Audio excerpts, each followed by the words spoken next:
Hello and welcome back to another episode of What Have People Written About ENFJs and the Extroverted Feeling Function. My name is Doris, I'm a type and relationship coach, and today we're looking at Introduction to Type and Decision Making by Katherine and Elizabeth Hirsh. Every one of these booklets has a little introduction about type in general, and then this particular one has 2 pages per type. So I'm just going to read the ENFJ ones. These are bullet points, and then I'm going to react and see if they resonate or not. And I have to be honest, this series started as just a fun little way to get some videos up, but I'm learning so much. It's cool. It's a lot of great reminders about what I could be doing with my life and how I could be like consciously, when you honor your type preferences and when you learn about it. And then there are so many people who've literally put tips together and like just do them and see how your life improves. Okay, so ENFJs, what is the most collaborative choice? They have 3 sections on this one page and then a couple more on the other.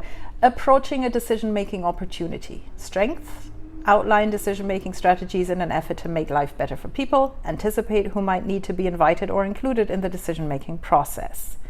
I would say yes, and the example that comes to mind is when I was doing the cross-cultural trainings for expats and their spouses, because international relocations are very, very complex beasts, and you have to make a lot of decisions, and it really works best when everybody involved gets a say. Challenges: may be impatient with detailed debate intended to define the particulars of an issue, may assume that everyone included needs to be actively involved. Yes, the challenge with the details is definitely one. Oh my God. When I think about this home renovation project that we just finished, I told my husband that I would not give feedback on all the details. I just wanted a house like whatever. The architect gave us some plans. I said, if it looks like that, I'm happy. Don't ask me exactly what fitting I want in the bathroom, because that's too much detail. I'm not interested. I'm going to be overwhelmed. So yeah, the particulars of an issue, can't be bothered. And everyone included needs to be actively involved. Yes, it's a bit of a paradox for me, because I want to be involved. Like, I don't want to just be presented with the thing without having had any input, if especially, this is a house I'm going to live in, but also not too much, if that makes sense.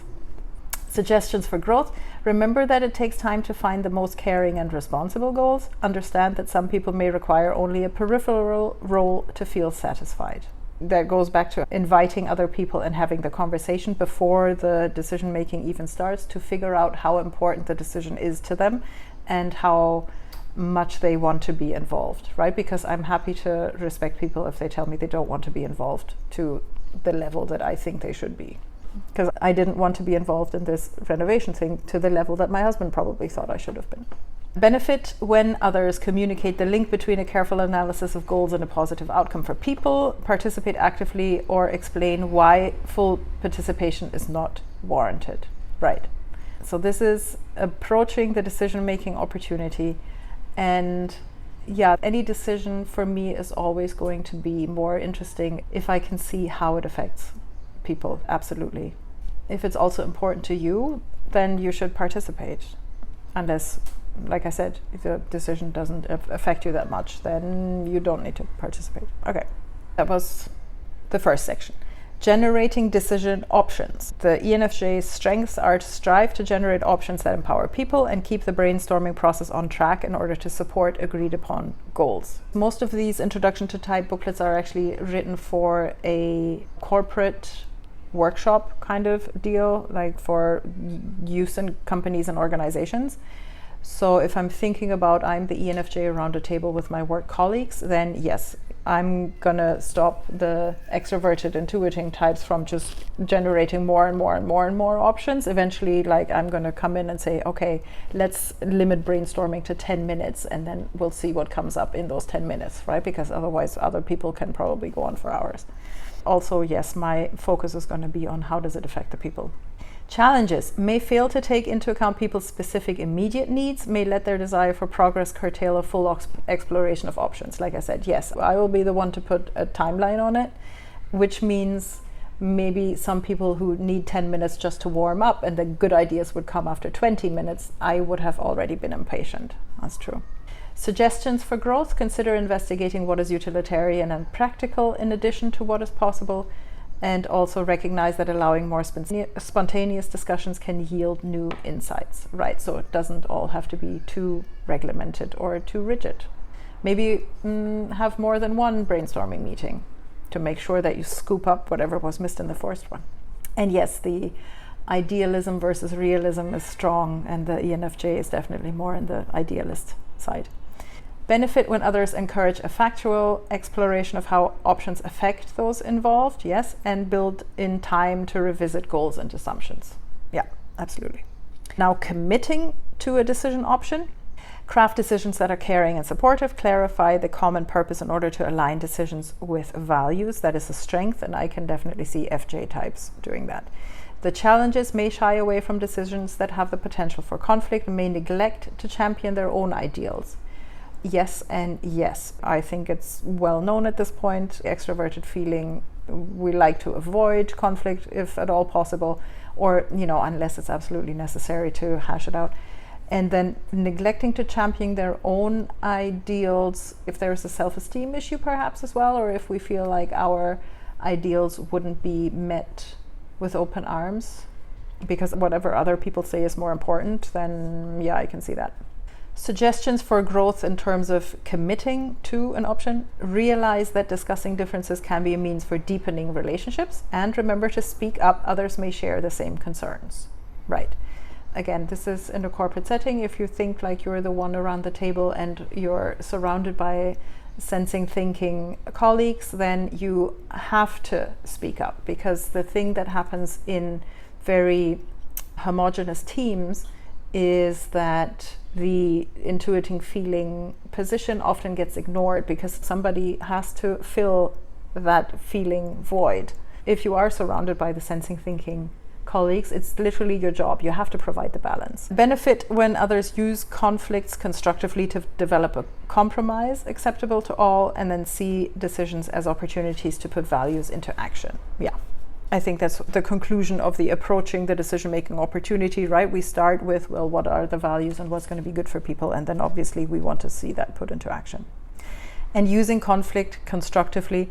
Compromise is one of those words where a lot of people think compromise means both parties are unhappy.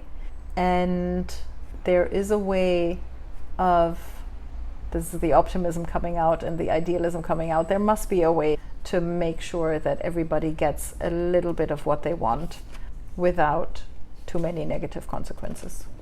So yeah, that might be, again, idealistic. That might be one of the challenges as well. Now, implementing a design.